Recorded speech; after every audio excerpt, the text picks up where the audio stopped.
Welcome to the Clemson Dubcast, Wednesday, August 11th.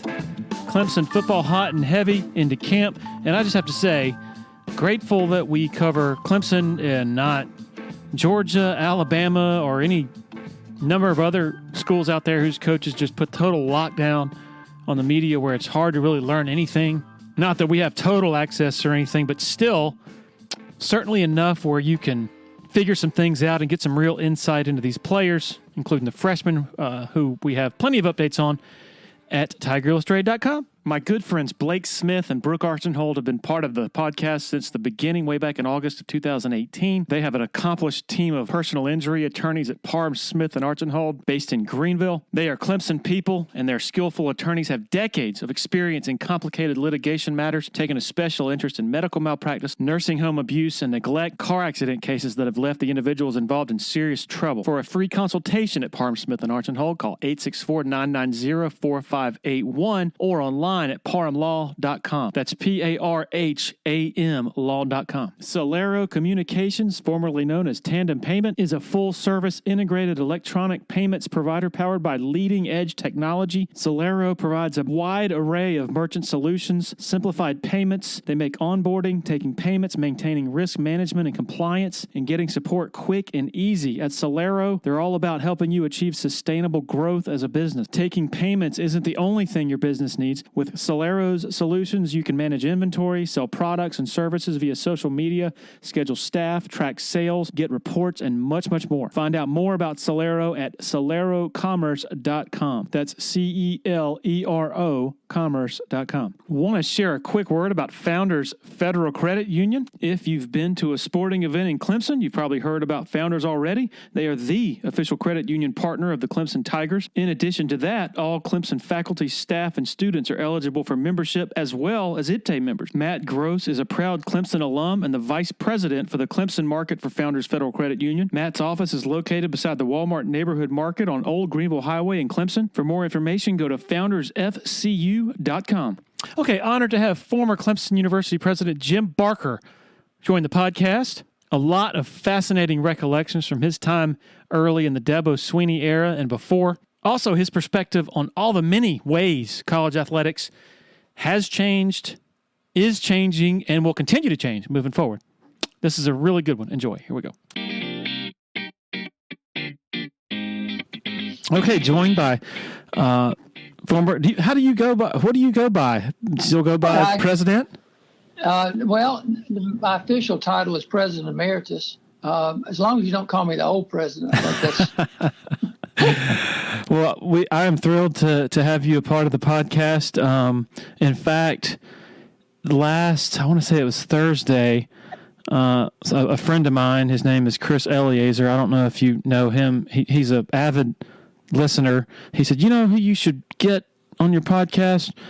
Jim Barker. And I said, well, actually, I've got that on the schedule. So I'm really happy to have you here. And I must say, I'm great friends with the Huey family, Trip Huey, and his family, and so we spent a lot of time over at the lake house of his parents and the Neals, who we're friends with, and y'all are neighbors with them. And I would like to, on behalf of some of my rowdier friends, I'd like to apologize for the noise that they have caused over the summer.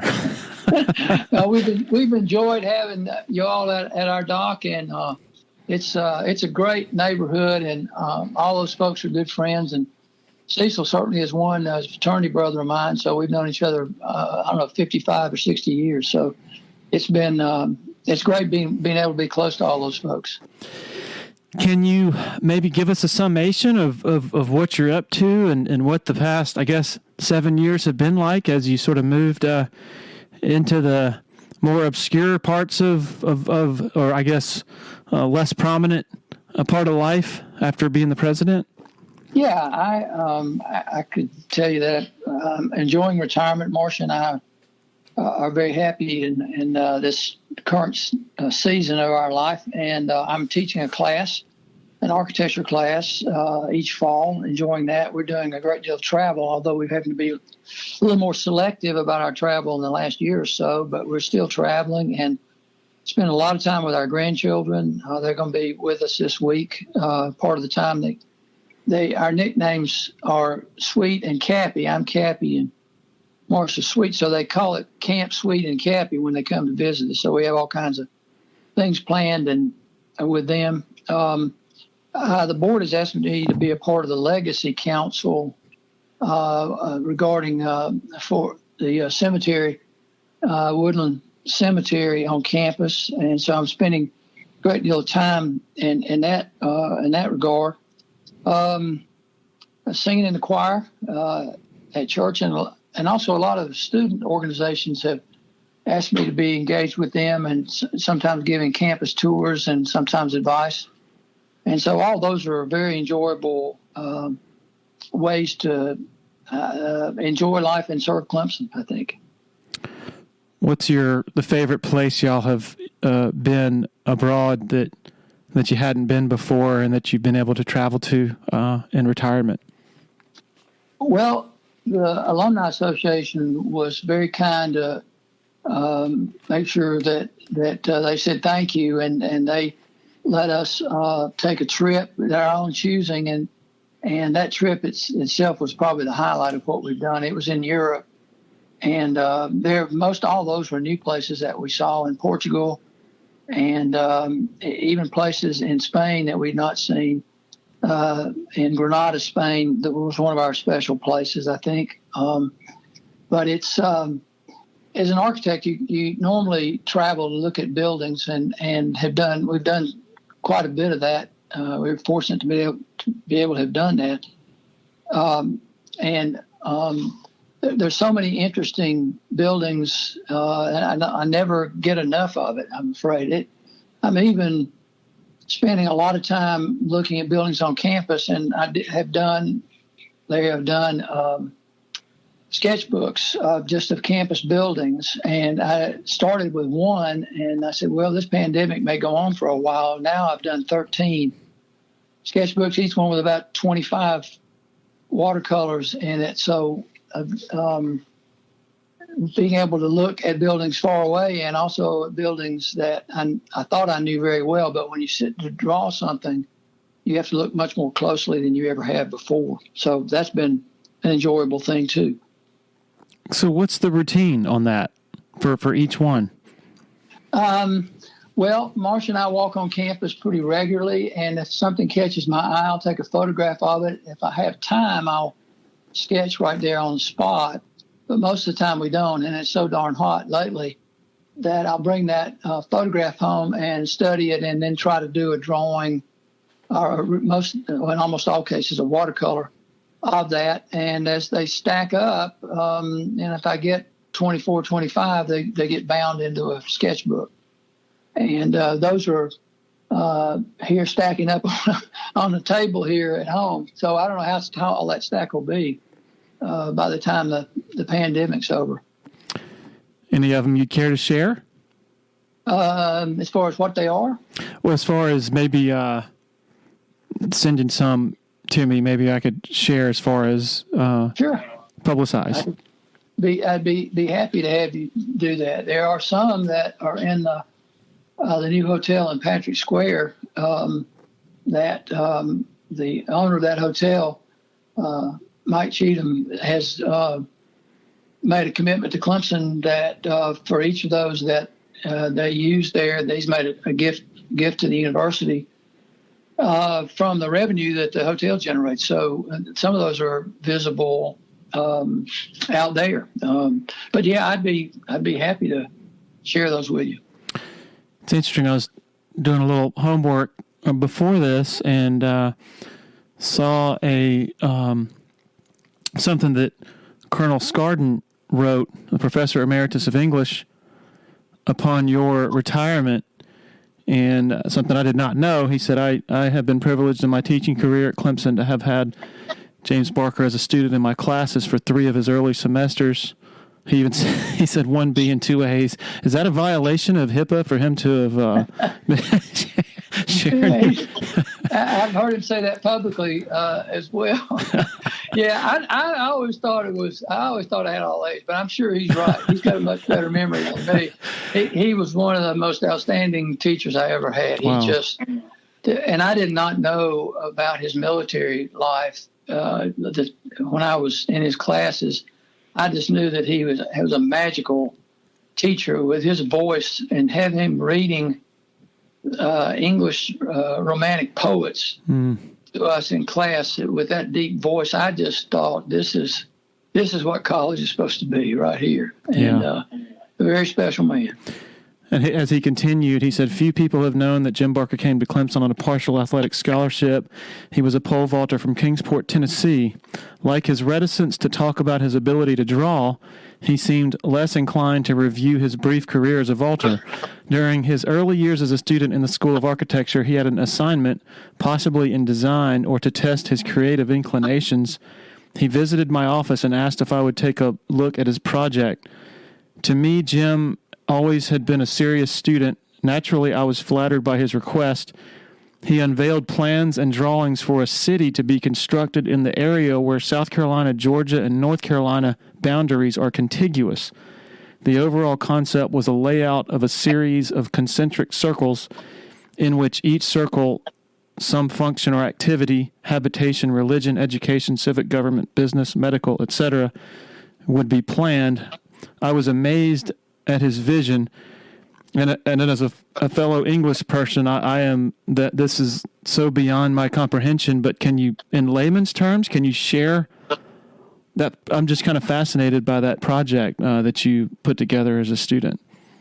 He was a wonderful advisor, so I didn't hesitate to bring to him some ideas that I had. And of course, I had wonderful faculty members in architecture too, and that's what their job was. But it was nice to be able to have a perspective from someone who didn't think like an architect. So that was why we had that conversation. It was a new town to be built, where at a central point between Walhalla, Westminster, and Seneca, and it was to be a town where the high schools would be consolidated, maybe more than just the high schools. And all of them were about 6 miles from those points. So it made sense in some ways, just economically and academically, to have that kind of merger. But there would be a town that would grow up around those schools. So we needed to plan for housing. We needed to plan for shopping. And the idea of a new town was very much being actually executed in England. So I was studying those English new towns, and so that plan emerged from the thought about what those three towns could do if they consolidated some of their resources and ideas. And so that's how that came to be. And followed up on that with my thesis, undergraduate thesis, all the way down to the details of some of the buildings that would be proposed as part of that new town. That's fascinating. I guess, shifting to the present, Clemson, we were actually in Athens over the weekend visiting some family, actually former Mary Kuhn, who is the late Bill Kuhn's daughter. And there was a cluster of, it's really interesting, a cluster of people who grew up in Clemson, went to Daniel, and we're all friends. They were friends with Trip Huey as well. Somehow all five of them have all ended up back in Athens over the last in recent years, and so it was really fascinating listening to some of their old stories, and they were all just blown away by how much Clemson has changed in recent years with the new development and things like that downtown. What is your perspective on how much Clemson has changed and continues to change? And I'm not asking you to state a position per se on a controversial topic, but just curious, as given your background and your history and love for the place, some thoughts. Well, I appreciate you asking that question, and I think the city of Clemson and the campus itself have grown up together from the very founding of the university. The fire department that the city uses is the one established by the university, and that started before there was much of a town. There was really more of the university that needed fire protection, and instead of creating two fire departments, the idea was to have one serving both, and that's still alive today. And also the bus system that we have is a consolidation of the needs of the city and the needs of the campus, and both of those have been very successful. But I think in terms of the architecture, we're starting to see, because the town of Clemson is surrounded by at least two of the three sides with a university, a lake. And so there's going to be a need for us to be more vertical in our planning and buildings. You're starting to see an awful lot of that happen now because of the land value and because of the just accessibility of land as the city and the universities grow. I think that in almost in every case, there's been a great deal of thought given to the buildings that we build on campus and the buildings that we build in town. I'd like to see us continue to work more strongly together. I know that that's important to the university. It's important to President Clements, and I know that important to our new mayor. So town and gown relations have always been a strong part of the university's and the city's vision for the future, and we've demonstrated that, and I think we just need to continue to build on that. I'm excited about the new business school, how it's settling in there, the new access to Old Main, Tillman Hall, from the Douthit Hills housing projects up there. And as I see a new building taking shape at near Daniel Hall, and the access that will frame back to the tower, the clock tower. So I think we're making real progress. Just like to see the city and the university work even more closely together. Can the infrastructure? I mean, a lot of college towns are much bigger. Athens, obviously, being an example. I mean, that's a city. Kind of a grid system, whereas Clemson, there's one road, know. And can the infrastructure? And I'm obviously a total novice at this, but just from the outside looking in, my question is: can the infrastructure of downtown handle this vast influx of population and stress on the sewer, things like that? Well, the nice thing to see about that is that the city has been very forward thinking about planning way into the future, and both current challenges, but way into the future. And a recent work that they have done, in which Marcia and I were a part of it, along with many, many other people. But I'm encouraged by the quality of the firms they've used and the ideas that are emerging, and I think the pace at which the city is growing is one that we all need to watch and be thoughtful about as we make decisions. But the key to that is planning, and I think the city is doing a terrific job, as is the university, in thinking about the future and how the two can work together. So, I think the pace of the growth of the city is very much determined by the pace of the growth in students at the university. And the hardest question I had to address during my time was, how big should Clemson be? Such a simple question. And we worked really hard at that. And I know that work continues to try to grow at the right rate, and provide South Carolinians access to their finest university. And so, but that requires a great deal of thought in terms of what the pace of that growth should be. And it is possible to imagine a Clemson that could lose some of its finest qualities if we don't answer that question correctly. You mentioned you continue to teach an architecture course, and is this still the same architecture of leadership course that you mentioned to me? Yeah, I got to do it. I got to do it till I get it right. Yeah, it's still that course. Okay.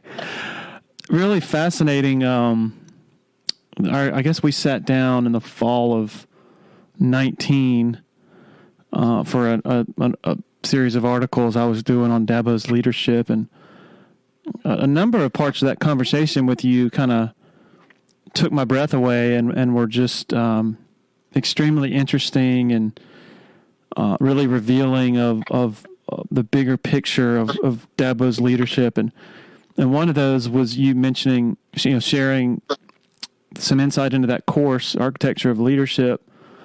And you mentioned that Dabo's name often comes up in that course, which includes study of Martin Luther King Jr., George Washington, Harriet Tubman.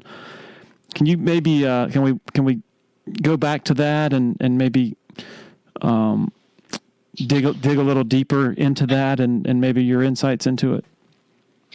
Well, I'm happy to do that. I think the study of leadership is very hard to get your hands around because at one level it seems very, very simple, and at another level you can read so many different books on leadership and that it looks incredibly complex.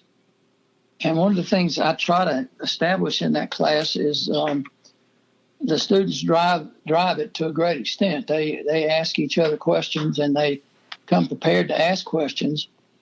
And oftentimes the response, the questions themselves are framed and the responses are framed around, and I teach it each fall, so I guess it's on people's minds, around Clemson football and around the leadership qualities of Dabo Swinney. And I certainly want that to happen. And they will bring up other examples other than just Dabo Swinney, another teacher they might have, or a situation that they were in a design studio that week or whatever.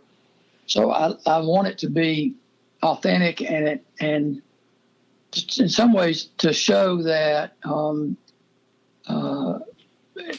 learning to be a good follower and learning to be a good leader are not that different from each other. And Dabo is a good example of that. I think to an extent, this past fall, he was learning from his players in terms of their desire to have some gatherings and some demonstrations. And I'm not sure that he would have been a part of that unless he had been listening closely to his players. And of course, they're listening closely to him. So that kind of situation of leader and follower, and the students begin to realize that they are leaders and followers on the same day in what they're doing in their classes. So that class has been a real joy to be a part of. I taught it virtually last fall. I hope I can teach it in person this fall. We'll see how that develops. But it's been a real joy, that class, and it wouldn't have happened had it not been for the department chair. Once I made the transition from being president to being a faculty member, I changed my major, I guess. And Kate Swinson was our director of the School of Architecture, and I was planning on teaching a class that Bill Kuhn and Lynn Craig and I taught together the whole time I was in the president's office. And Kate said, "No, I got something else in mind. You need to teach a course on leadership." And I said, "Oh my goodness, that's the hardest course there is to teach." And she said, "Well, if you don't do it, who is? And what will happen to those 14 years of experiences that you had if you don't pass it on?" So that's how that course came to be, and I've continued to change it and refine it, and that's what I'm doing right now as classes are starting to take shape for this fall. And you've told Dabo about this, that his name often comes up in that class? I think so. I I don't see him quite as often as I used to. But, yeah, I think I have told him about that. I was down at football practice one day and with my brother who was visiting from North Carolina. Played football at NC State, so I rub it in every time I get a chance to make him go to practice with me. I think I mentioned it to him then. Yeah. Your first encounter with Dabo, another revelation to me, I think, when we gathered in the fall of 19 was at a right. It was the day that Tommy Bowden announced that Dabo Swinney was the new receivers coach. Nobody knew who the heck he was, including you. And you just so happened to be in Alabama at I guess a fundraising event for Clemson. And I'm going to correct you here. Actually, Dabo corrected you because after this article published 2 years ago, you had said it was in Birmingham, and this is classic Dabo because he doesn't forget a thing. Yeah. Where was it? He said actually it was in Huntsville. Huntsville, Alabama. Yep. Okay. So, I'm standing corrected. Most of the time, I didn't know where I was anyway on all those travels, but he did agree that was the first day that was the day he was hired, right? Yes, absolutely. Yeah. He remembers it as vividly as you do. So, can you share that day and your recollections of your first encounter with him? I think about it from time to time, actually fairly often. It was an alumni gathering in Huntsville, and there are a lot of engineers from Clemson and scientists that work in Huntsville. So the Alumni Association has a chapter there, and they had invited me to come and give them an update on what was happening at the university. Someone introduced me to this new wide receivers coach, and that he said to me that Tommy Bowden had asked him to come to this meeting and speak to the alumni. And I didn't know that was going to be the case. And I was happy to meet him. And the more we talked, the more impressed I was. But he spoke before me, and I almost didn't want to speak after that. I had carefully thought through what I wanted to say, but I wasn't even going to come close to what the message he was and the energy, insight he was delivering. And on the way back, I couldn't help but think this is an unusual football coach. I mean, that's not what I normally expect. And the fact that he had held those people in with his talk so directly and so closely, that I was very much impressed. I was, and then met his wife and boys getting ice cream at the Hendricks Center. Not that long after that, after they had moved, and was even more impressed with what he had to say, and with Kathleen and his three sons. And then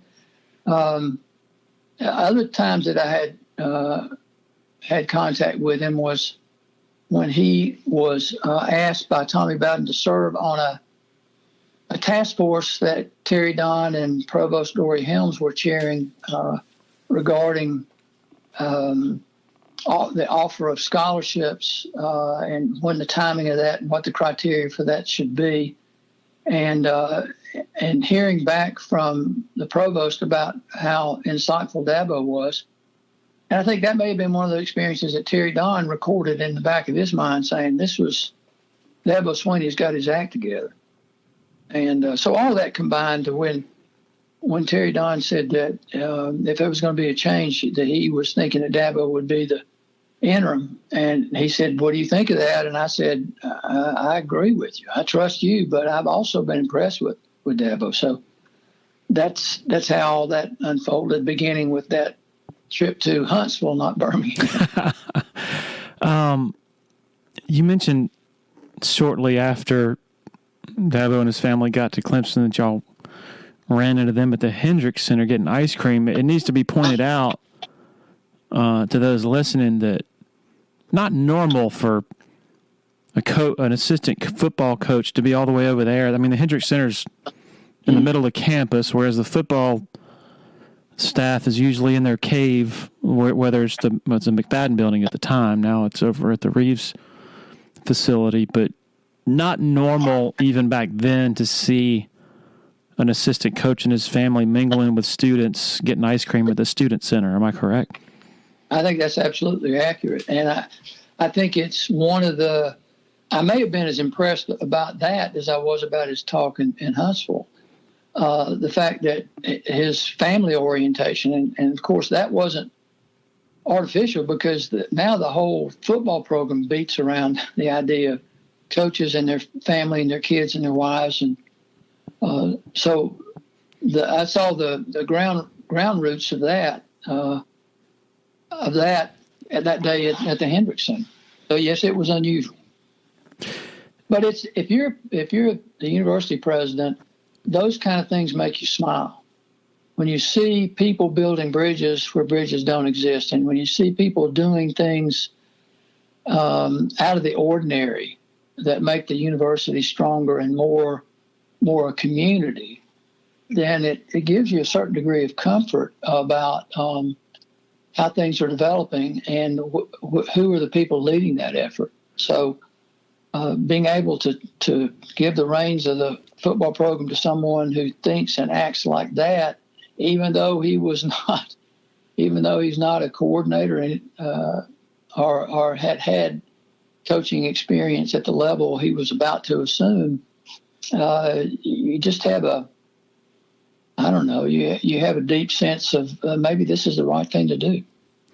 Yeah, and in the spring of 2003, which is when this was occurring, Clemson was still very much in the thick of sort of, I guess, an identity crisis. So that might not be the right way to put it, but still trying to figure out itself and how committed it wants to be to football because of all the negative entanglements that came with the so-called glory days in the 1980s. Can you speak to that? You mentioned the bridges that did not exist at that point. It probably is common in the present to sort of take all that for granted, the fact that it's there, the bridges are there now, and that there is this sort of spirit of unity and the football program being sort of, I guess, on the front porch of the university. Can you speak to, I mean, a big part of your objective and ideal back then was to establish this one Clemson. Can you perhaps reflect on where you were at that point in the process and how just sort of, I guess, Dabo, that gesture being against that grain and toward the direction you wanted to go? Well, when we developed a plan for where the university was going to go, after I was asked to serve as the 14th president of Clemson, in the interview, I told the board that that I had a list of 5 or 6 or 7 goals that I wanted to make sure that they were comfortable with, because this is where I was going to go with the university if I was asked to take the job. And one of them was to be a top 20 public university, as measured by U.S. News and World Report, and another one was to win another championship in football. So those two things sound like, well, those are in harmony with each other. Well, they weren't at that time. And the idea that we could be extremely successful academically and athletically at the same time was not aligned with the history, the way the university had been working. And there were some painful scars left from that. And I'm so glad that people can't remember it now, because it's what it should be. We've dealt with it, and we've made the progress we intended to make. And the fact that it's forgotten, the only liability there is you really don't ever take it for granted. But that's something I spent a lot of time thinking about and working on. So we did not want to be top 20 and be anything other than full compliance with the NCAA, because that was vitally important, and we didn't want to be top 20 academically if we couldn't be very successful in sports. So those were the two main objectives, along with having our students perform at Carnegie Hall and being setting the standard for being a land-grant university that other universities would follow. Those were all part of that. And every board meeting, I gave the board a report card on how we were doing with each of those goals. And if we weren't making progress, they said, well, what are you going to do about it? So it was a constant striving that we were headed for. And fortunately, the board was very much attuned to the idea of being both a top 20 university and winning national championships. And I think part of that effort and striving for that effort came from the fact that I was a Clemson graduate, and I understood the time when the times weren't so good as they are now, and it was sort of deep in my psyche, I guess, that's where we ought to go, and the board was aligned with that and extremely supportive of those objectives. I think, as you said in our last conversation, winning the national championship in '81, helped the university's visibility, and so did a lot more of the winning seasons during that time. But the price you paid was a separation between faculty and athletics. There was mutual distrust, and they were really far apart because of those NCAA sanctions. Do you recall the time when they were farthest apart, when it was the hardest to sort of get alignment or to aspire to it? Oh, I don't know. I've tried to erase some of those specifics from my head, but I remember we were sanctioned in basketball as well as football, not that far apart either. And I know that the sanctions in football came very close to after winning the national championship in '81. And I think basketball followed that. Those sanctions in basketball followed there, and it was for Clemson people, it was embarrassing. And we can hold our head high now, but that's not the case then. We took those sanctions seriously, and we had to ask ourselves, what price are we prepared to pay to be successful? And then I think we started making real progress to be able to do both. And certainly since that time, Dabo has made tremendous steps in making those two dreams be realized. You mentioned Dabo's work with the AARC, sort of restructuring when they're in the flare-up on admitting whether or not to sort of take some chances on some giving scholarships to some maybe at risk, for lack of a better term, academically football players. And even that during that time, he wasn't even the head coach. He was an assistant coach, but he was, I think, and correct me if I'm wrong, he was pretty instrumental in the idea of, hey, give us a chance. If it doesn't work, then we'll pay that price. But if we're successful, we earn some money in the bank, so to speak, and then you give us another chance, and then we'll keep going. And then obviously that worked. They were able to earn that trust. And is that your sort of recollection of how that happened? Is that the right way to put it?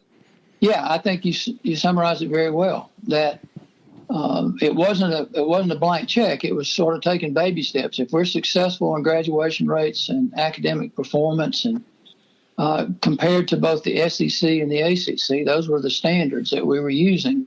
If we're meeting or exceeding that, then we must be doing a pretty good job of taking a decision about who gets scholarship offers. And those were then the origins of what we see blossoming now with one of the highest graduation rates in the United States for football programs, and also academic rankings. And so for the university, Dabo took great pride in having a poster that was from U.S. News, I believe. Maybe it was the Wall Street Journal. It might have been the Wall Street Journal, yeah. In which Stanford, Northwestern, and Clemson were on this chart as the best combination of preseason football rankings and academic graduation rates. And he took great pride in saying, Stanford and Northwestern are in pretty good company with Clemson.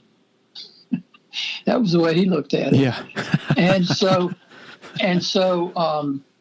that has been realized from that change that was made in the AARC, and it was good. It was if you earn it, then you get the benefit of the doubt, and if you don't, then you don't get the benefit of the doubt. So, and now what we see is that result of that several years later. Going back to the sort of divide when you first took over as president, you told me that even the tiger paw itself was a controversial topic because faculty didn't believe or didn't want that to be what symbolized, that logo to be what symbolized the university itself. And they wanted it to just be, and it was a symbol for just athletics by itself. That's wild to think about. Yeah, it is a wonderful transition to see that made. First of all, it's a great idea. I mean, it's such a powerful, simple idea. And I'm sitting here looking at a tiger paw and the designer of it who autographed it for me. It's a terrific symbol, but it did symbolize only the athletic part of the university. And over time, it slowly became the symbol for the entire university. And I think that that transition is one of the things that Tommy Bowden began and Dabo has now built on, to the point where faculty members feel good about how our athletic programs work. And instead of being ashamed, they're proud of it. And I think and the same thing is true of football coaches using the fact that we achieved a top 20 academic rating as well when they recruit student athletes and their parents, and tell them, look, you're going to get an education that's among the best in the United States, and you're going to get what all you've seen in the football facilities and the coaches and all those things as well. So it's become a great bridge between the Clemson athletics and Clemson academics. When he first took over as interim coach and was auditioning for the job, and this probably goes back to your class on leadership. I think you were sort of alluded to there's some simplicity in it, some simple ideas, common sense things that he did right away, like to rebuild those bridges, such as, well, let's invite the students to practice and have them participate to an extent. Let's one of the other ideas was the Tiger Walk, which is now of course a fixture at home games, and not just the walk, but he actually shared this recently. He never understood why in the route that the team took on the buses from Anderson to the stadium that they would go through all these back roads in rural areas and they wouldn't go through the scene of Clemson tailgating, of a Clemson home game atmosphere. And he had experienced that because as an assistant, he spent a lot of his time recruiting, so he would not be with the team on Friday nights and ride the buses over. He would drive over Saturday morning or afternoon after staying at home, and he would walk through the parking lots and see what it was like. And he really couldn't understand why the players couldn't experience the impact of that as well. And that was really the genesis of his idea to immediately, like, it wasn't something that he said we'll get to later. He did it right away for that Georgia Tech game, his first game as interim coach. And I think he said recently that even Terry Don was like, wait, do we really have to do this? Like, this is a logistical nightmare to change all this up. And Dabo said, well, you told me that to act like I'm the head coach. And sure enough, they did it. So it's that getting to the leadership aspect of it, the simplicity of it, I guess, of the ideas of, okay, if we do this, then we'll have a better shot at all being better. If our players appreciate the experience more, then they're going to be better for it. If I have the students come to practice, then they're going to feel more invested, and it all just sort of goes hand in hand. Yeah, I think one of the stories that may illustrate exactly what you're saying there is that when Dabo was first asked to take over in that first season, he was bringing ideas to athletic director Terry Don Phillips so rapidly that and expensively. None of these things were cheap that he was doing.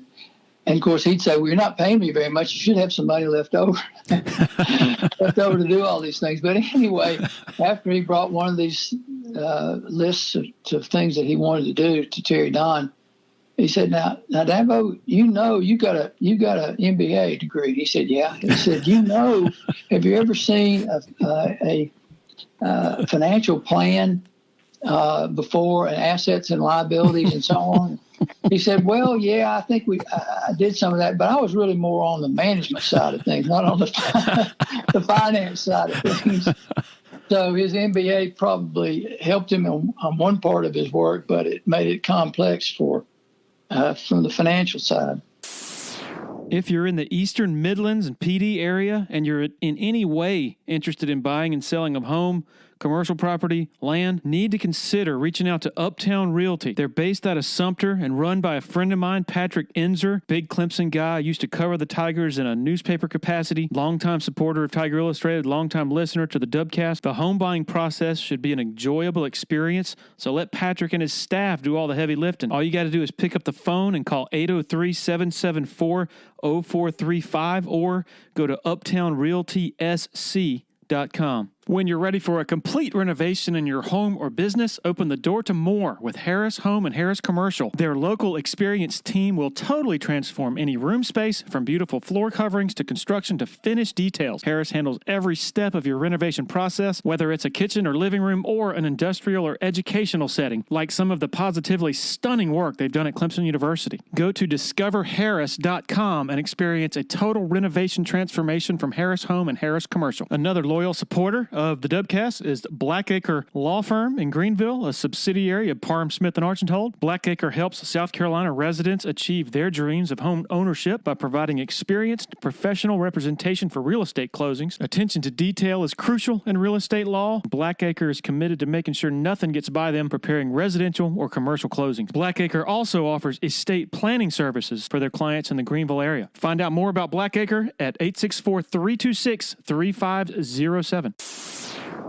What do you remember about the first time you saw the now famous binder that he had put together? I guess his experience in the previous couple of years interviewing for other jobs had sort of inspired him to put together this thick binder, sort of outlining his vision of what would happen if he became a head coach, and it's really remarkable looking back in hindsight at the vision that he had, because among other ways he had identified prospective coaches that he wouldn't hire until years after that, including Tony Elliott, who came aboard in 2011, Brandon Streeter, who I think came aboard in 2014. This is way back in 2008 when he already has these ideas for coaches that he's going to pursue.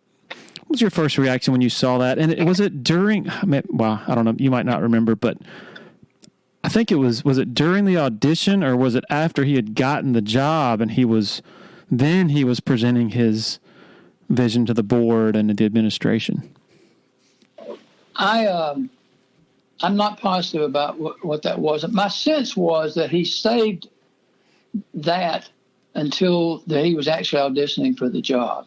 He already had the job without that notebook. So Terry Don had already decided that he was going to be getting the interim position. So I think I'm pretty sure it was for the permanent position. And I was very much impressed by that, but honestly, I wasn't blown away by it, because as an architect, you bring your portfolio with you when you interview for a job, right? Mm-hmm. You bring your work, you bring your what you've accomplished, but you also bring your dreams too when you're interviewing for a job, or you're applying to graduate school, or whatever it might be. So the notion of that being a portfolio was not that big a stretch for me to get my hands around. Now, that was not a measure of the quality, but the fact that he would have one was not that unusual for me in that situation. But to see the depth of it, the detail of it, the insight that was revealed in it, the fact that the effort that was demonstrated in it, and so overall the quality of it would have made it an architectural portfolio better than I'd ever seen before. So that was what was impressive to me about it, was the substance of it, as opposed to the fact that he had done all that work. Back 2 years ago when we published this article from the interview with you, I sent it to Dabo because I thought he'd want to read it, and he responded, "That's pretty cool right there. Thanks for sharing. President Barker had a lot of guts." What do you think he was talking about? Well, I know what he's talking about because he's told me this since then, or I'm not sure when he told me this, but when times were not good, after his first season or two, there was a lot of pressure. There was a lot of pressure on Terry Don, so it wasn't all smooth sailing. From the fact we sometimes tell the story to the point where he received the head coaching position permanently, and we don't remember what happens in the first 2 or 3 years after that. That's right. It was not smooth sailing. He was dealing with coaches that he'd asked to stick with him, and he did not feel like he could make changes that quickly because they had done their best to stick with him, and he couldn't betray them. And I understood that, but not everybody did. And so that's when some of the emails began to fly, and some of the pressure on Terry Don began to be much higher than what I'd ever seen before. So, yeah, that's I guess that's what he's referring to. But that, being a university president, there are a lot of situations like that you have to navigate. And my position was I felt comfortable that I had the support of the Board of Trustees and that we needed to do the right thing. And if it meant having a little more patience with people in positions, then that's what we would do. So it's really important that the university president and athletic director and trustees are together in that effort, and that makes it a whole lot easier to make difficult decisions. And looking back on it now, it's much more. I get a much warmer feeling knowing that we did go through some hard times and looking at the success that we have now. But I didn't. If you're measuring guts, it's Dabo's the one that scores highest on that. The interesting thing, thinking back to then, and we're talking 2010 during the 6-7 season in his second full year there was clamor not to fire Dabo, but they wanted Terry Don fired. Yeah. And perhaps even you as well run out of town. What's your recollection of the worst of it and sort of how you and Terry Don were processing it? Well, I think there was a lot of trust. Terry Don, I think had trust in me and I in him, and he knew that I would do not what was the right thing by him, but the right thing for Clemson. And so, yeah, there was a pretty careful analysis of the work that Dabo was doing and the work that Terry Don was doing, and it was pretty stressful. But again, once I interviewed enough people in the athletic department and had enough conversation with people that I thought would be candid and straightforward about their thinking about who was leading both the football program and the athletic program. It was the answer became pretty clear to me, and I felt good about where we were headed and the leadership we were getting in both those areas, and knew that Terry Don was critical to Dabo's success. And I think Dabo felt the same way, that there's nothing worse for a football coach than to have his athletic director changed. The athletic director that hired that coach, they always feel, I'm not going to say always, but I could understand why they would feel abandoned and less than supported. So reaching that decision regarding Terry Don was something I felt good about, and as time has passed, of course, I think I feel better and better about that. I'm guessing you've heard Dabo's anecdote that came after the South Carolina game in 2010. They had just lost to the Gamecocks back-to-back years for the first time since the early 70s, I believe. And then Dabo's going to his office after the game, and Kathleen approaches him and is in tears or near tears and says, Terry Don is waiting on you in your office. And they're both thinking, well, that's it. It's been a good ride, about to get fired. And he walks in and is surprised when Terry Don tells him, I've never had more confidence in you than I do right now. You're the man to lead us where we want to go.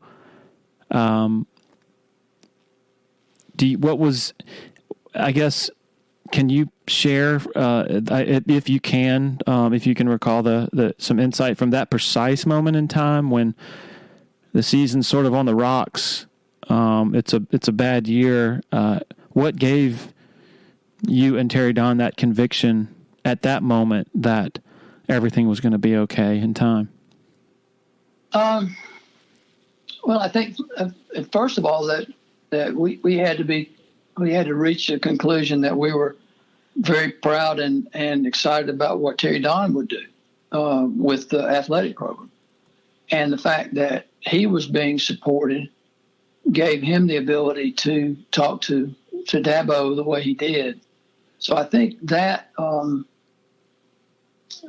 so you have to recognize, and again, it helps being a Clemson graduate, how much the desire to be academically strong and athletically strong works together. And this notion of one Clemson was not a bumper sticker. It was beginning to become even more clear to me as we were being more and more successful and doing better and better at recruiting. It was helping the reputation of the university overall. And that the integrity that we were seeing in athletics was giving us pride in the whole university. So we had that became clear. Sometimes when you're in the middle of it, you have to be able to get out of that fog and be able to see what's coming. And being able to do that and communicating that to Terry Don, I think gave him the confidence that he could say what he said to Dabo. And I think that was the key point for the university and the key point for football, that we can look back on and say, that was the right thing to do. And that what built from there is something that that we should all be proud of. You mentioned how difficult it is on a head coach when he loses his AD. Dabo, the chain of command above him that was in place when he was hired is totally different. Different AD, different president, different chairman of the board of trustees. Is one of the most remarkable aspects to you of this story of them becoming one of the great powers in college football history in recent years, the fact that it has been done amid turnover above him, and they've been able to achieve such remarkable, or I guess retain and maintain such remarkable alignment and harmony up and down the chain of command. Yeah, I think that we're, but it doesn't take a real genius on my part or anybody's part to know that we've got something special going on in football and in athletics. So that was clear to the people we interviewed for the athletic director position, and it was clear to the board as they made the decision about who would be the next president of the university.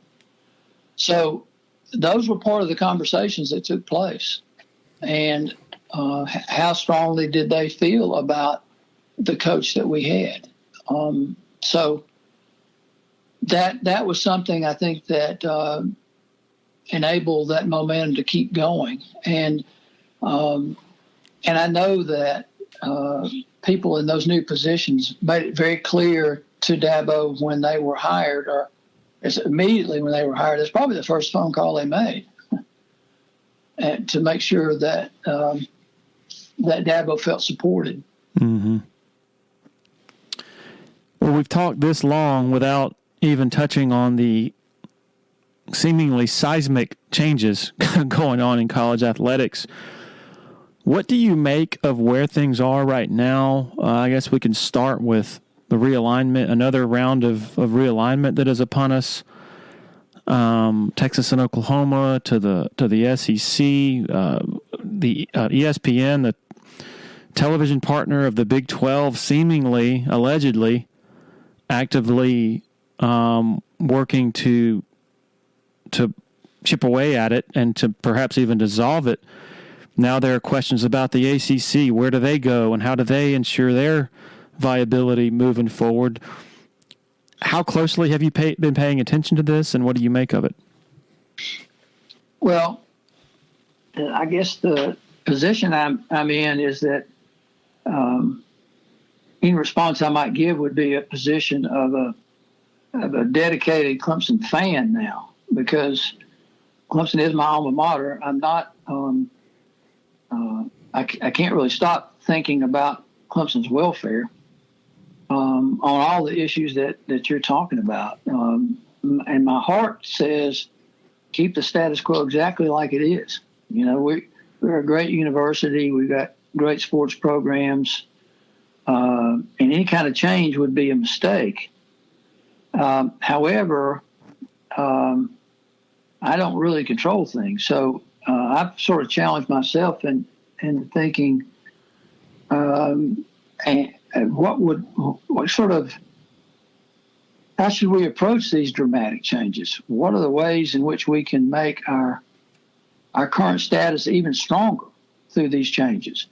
And the way to do that is not to put your head in the sand, but to actually be as creative about some of these things as we could possibly be. So as I follow the development of some of these things, after I get over my pouting about, let's just leave it like it is, this is going to continue to happen because not everybody's going to be successful. And the ones that aren't successful are the ones who are advocating change, and they're always outnumber the ones that are successful. So this is something we need to get prepared for and try to understand earlier manifestations of some of these things and how did we work our way through those things to be at the point we are now. You were instrumental in the process of Notre Dame coming aboard on a part-time basis in football, but you were very involved in that process with the ACC at the time, and I forgot what year this was, but 12, I want to say, when all that went down. But at the time, did you have optimism that Notre Dame would eventually come aboard full-time in football? And then right now, from the outside looking in, what's your feeling on whether that's a legitimate possibility and whether it's legitimate to hope for that? When I was chairing the Council of Presidents in the ACC during all this time, and I began to realize that the letters ACC stood for another conference call. There were constant communication going on, trying to sort through these things and trying our best to do it without it being in the public domain because it might alter decisions that different schools and their boards of trustees might have to make if it was in the public domain. I think you've got to have trust and communication with the presidents. The presidents have to have that with their boards. We've got a new commissioner in the ACC now, and that becomes something that trust hasn't been built up over the years, like that would be the case with John Swofford. So I think that the other thing that people might not be thinking about is how important it is between schools and the presidents who sits in those chairs at ACC schools. And some of those relationships are more vital, I think, than others. I would suggest that Florida State's relationship with Clemson is critical as far as keeping things together or as planning for the future. So I think those kind of relationships between presidents are very important, and that there be good communication and good trust under enormous pressure that schools and boards are going to be under. But my thought is that there may need to be right now I'm just seeing chatter about one or two schools changing from one conference to the other. Would Notre Dame join the ACC or not? What would be the circumstances which would bring Notre Dame together? Those are all very important. But I hope that somebody is thinking really boldly about conferences instead of one or two changes coming one way or the other. I'm going to give you an example that I don't. I'm not suggesting to anybody that it might happen, but it would give you an example of some of the thinking that should be going on at this point in time. And let's suppose, and again, I've not had any conversation with anybody about any of these things, but let's suppose that instead of the small changes and trying to respond to what the SEC is doing, that someone think about the idea of the American Coast Conference. And there are two divisions in it. There's an Atlantic division and a Pacific division. And the winner of those two divisions play for the conference championship. And there maybe is a set number of inter-divisional games during the course of that season. So that what you do is you put two conferences together. And that you wind up making, you begin to get in the driver's seat as opposed to just responding to something that somebody else is doing. The same kind of thing could happen between the ACC and the Big Ten if the Big Ten was interested. I don't know if anybody's thinking that scale or not, but it might be time to be thinking that way. Or Pac-12 in the terms of the two coasts of what you're talking about. Mm-hmm. Yeah. Are you? I distinctly remember when I was with the Post and Courier doing an interview with you. Must have been around 2005 or so, and the topic of the day was maybe Thursday night games, and the concern about sort of being beholden to when television tells you to play, as opposed to setting your own times and things like that. And I asked you at the time, I said, do you believe that college athletics is sort of giving up the moral high ground of saying, it's about the academically high-minded high ground, I guess, built on amateurism and not commercialism. And you said at the time you were concerned. And here we are. That seems like a quaint concern to have compared to the concerns now we have. I mean, it really seems like ESPN is the puppet master here, as it again allegedly, according to the Big 12's commissioner, is trying to dissolve not just a conference, but its partner that is a conference. How troubled are you now on these issues that are orders of magnitude greater than what we were talking about back in 2005? Well, I'm concerned. I'm concerned when we talk about expanding the playoffs to 12 teams, and how many more games that would add, and how many more tackles that would put on the bodies of student athletes, and what kind of injury rate are we going to have as we expand those numbers of games. And like I said, there are lots of things to be concerned about, but there are also times when you have to decide that there are certain things you can control and certain things you can't. And I don't think you give up on any of those, but as you see opportunities, you have to act on them, both from the moral high ground and maybe from some elevation less than that. And part of it would be to try to be the ones that determine your own destiny. So I think there I haven't seen a change yet that I could say that I'm very happy about, but I'm not of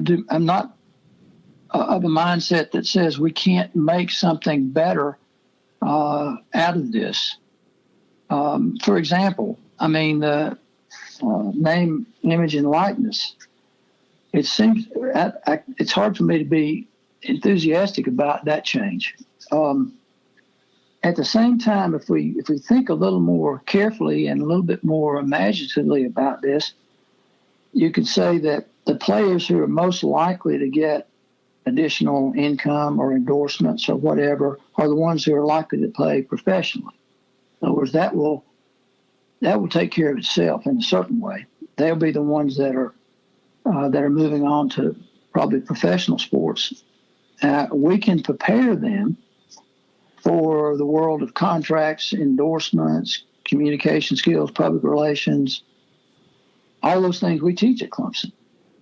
So we can offer advice and counsel and classes and make them even better prepared graduates of Clemson for their chosen profession, because that's our job, isn't it? Make them prepared for their chosen profession.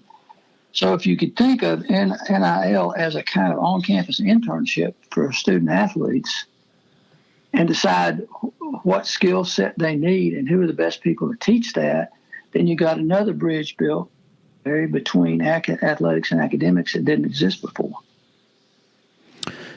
You were part of the group that was charged with, and please correct me if I'm wrong here, I'm going just on my recollection, of basically rewriting the NCAA rule book, paring it down considerably, getting rid of rules that were against a player getting an extra skittle on a visit.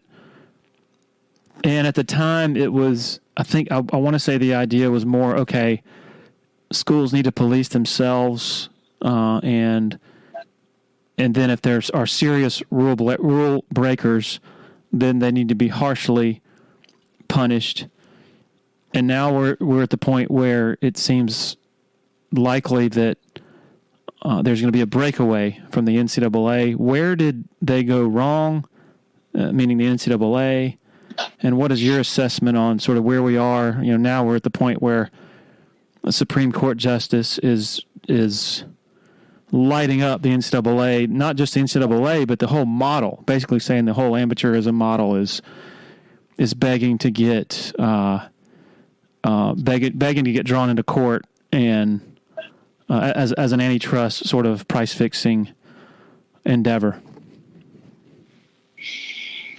Well, I approached that assignment with the idea that when I was chairing the board there, I was determined to simplify and clarify and streamline and demystify the NCAA. I failed. I tried. I failed. It was just too big and too complex for one person. But when I was asked to take on this task with the rule book, I said, well, here's a place to start. And again, I failed. The institution is so complex and so structured with a covenant with tradition that it can't embrace the covenant with change. And I think that until it does that, it will continue we'll continue to see things as I think most people see it, things are out of control in a way. And I think we're going to have to reinvent the basic tenets that founded the NCAA and see what can be built from that foundation. Do you think that there could be some positive to come from the power schools, so to speak, breaking away and having some sort of federation where it's 4 16-team super conferences and you actually have a czar or an authority similar, I guess, to the playoff, whereby you can sort of make your own rules and you can perhaps collectively bargain with your athlete, with your players on issues such as name, image, likeness, or perhaps in the future pay for play. Could you see some positive in that, where there's actually a structure and actually someone running the show? I think it's worth considering, given where we are.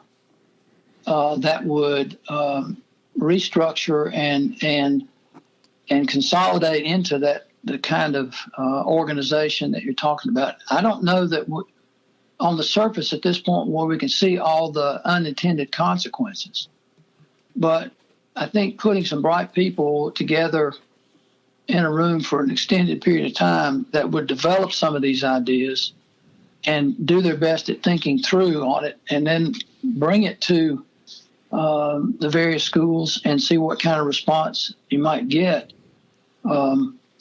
It's certainly worth spending some time thinking about it, because I think what we've got right now is broken.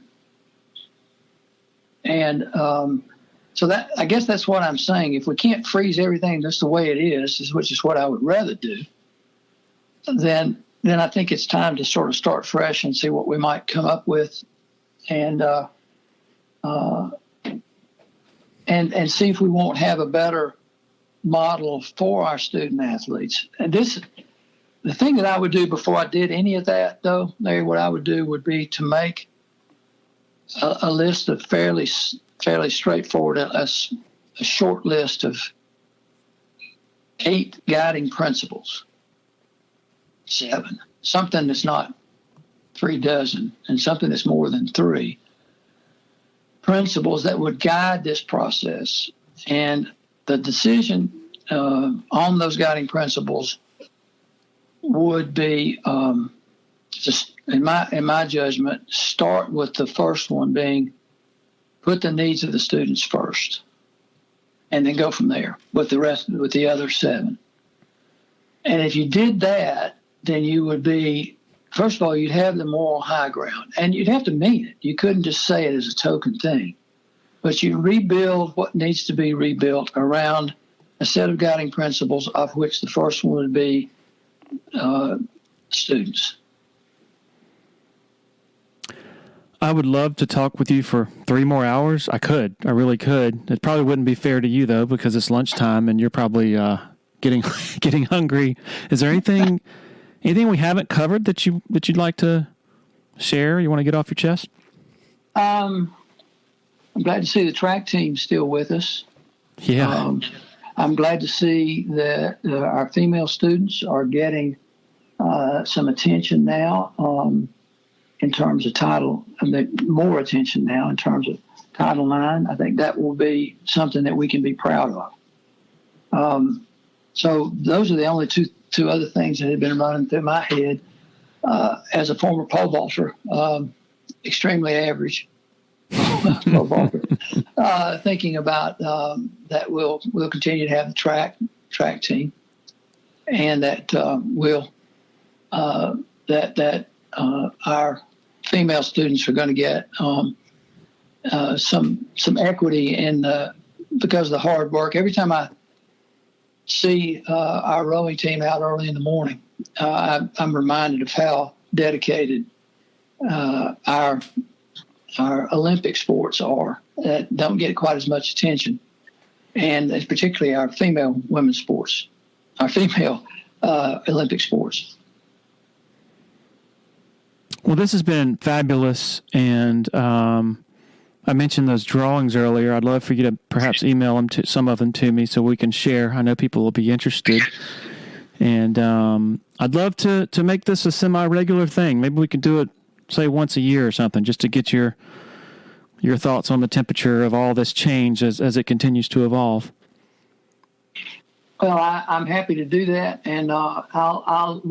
As far as the drawings are concerned, do you have a particular kind that you would, a campus drawing particularly? I guess that would be. Yes, good. That'd be great. Okay, one or two enough. Sure. However many you would like to send. You don't need all. I think the last count is over 300, so I don't think I'll send. That'd be a big file. I would just say in closing, you asked me about this. I sincerely hope that Notre Dame will join the conference.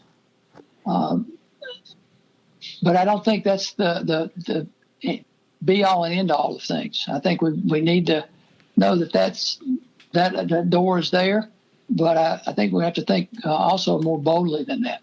You think it's realistic? Yeah, I think it's realistic that they could do that. I would just say this, that when we talked with them, it was not about money. It was not about contracts. It was about making sure that Notre Dame's reputation was a national reputation, so therefore they had to play schools nationally. And so that's, especially in football.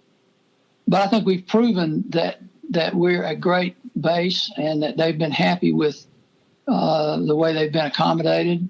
But whether this is a question of, I think for people to think it's a question of dollars, I don't think it is. It needs to be a question of academic strength, and we've got a great deal to offer them in that regard.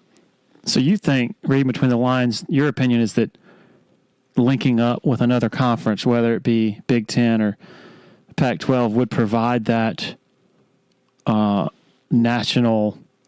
It would fulfill that national desire that you spoke of from Notre Dame, to the point where it would be realistic for them to join up. It's certainly possible. I'm speculating all that. Sure. I'm speculating on all that. But I do think the main reason I brought that case study up, first of all, because it's crazy, right? I mean, nobody would come up with that from the standpoint of just, it's so crazy nobody else would be thinking. Perhaps they're thinking that way, but I'm certainly not aware of it. But I'm amazed that we don't use these moments in time to open up possibilities that's not just baby steps, but huge steps. Well, it's not that crazy because Jay Billis of ESPN just last week suggested that the ACC try to link up with the SEC. Huh. So I'm not sure how plausible that is, but I'd be surprised if such discussions relative to the Big Ten and such weren't happening, or at least being thought about. Well, I would feel a lot better if I knew they were having conversations. Well, you have a lot of connections, so all you got to do is pick up the phone and call. No, I don't do that. I don't do that. Oh, it has been a pleasure. You have a wonderful day, and thank you so much for giving us so much of your time. You're quite welcome, Larry. Thank you. Awesome conversation there with Clemson's former president in so many ways. Really appreciate him sharing so much of his time with us. Also appreciate the very loyal and consistent support of our 6 sponsors. Last and most definitely not least, thanks to all of you for hitting play every week. Y'all have a great rest of the week, and we'll talk to you soon. Cheers.